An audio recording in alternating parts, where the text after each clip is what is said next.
Imaginez ceci, un homme gisant inconscient, sans défense, son corps inerte sur le tapis, et au lieu du respect, au lieu de s'écarter, son adversaire posa cruellement son pied directement sur son cou, un acte choquant, dégoûtant, qui a franchi toutes les limites de l'honneur dans les arts martiaux. Cette victime était Ben Speakers, et l'homme responsable de cette disgrâce, nul autre que le nom légendaire du Jiu-Jitsu, Renzo Gracie. Dès le tout début, Renzo s'est battu non pas comme un champion, mais comme un homme possédé. Il abandonna les règles, lançant des coups de brutaux directement à l'arrière de la tête de Spikers.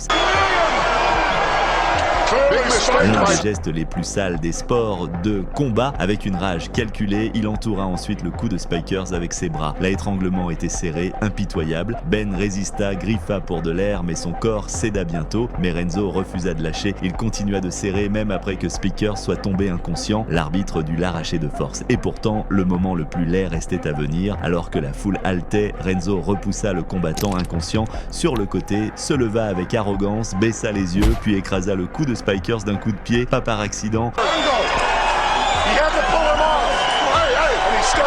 Le public était stupéfait, ce n'était pas seulement antisportif, c'était de la pure malveillance.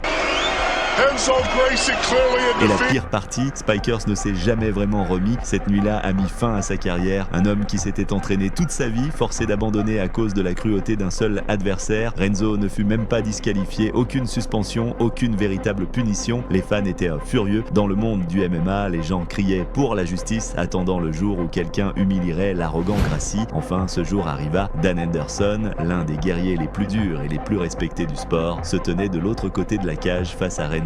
Dès les premiers échanges, les tentatives désespérées de mise au sol de Renzo furent punies par les genoux vicieux de Henderson. Chaque coup était accueilli par des rugissements de la foule, comme si chaque fan dans l'arène pouvait sentir la justice rendue. Et puis cela arriva. Henderson lança un uppercut brutal qui explosa sur le menton de Gracie. Well, that did land.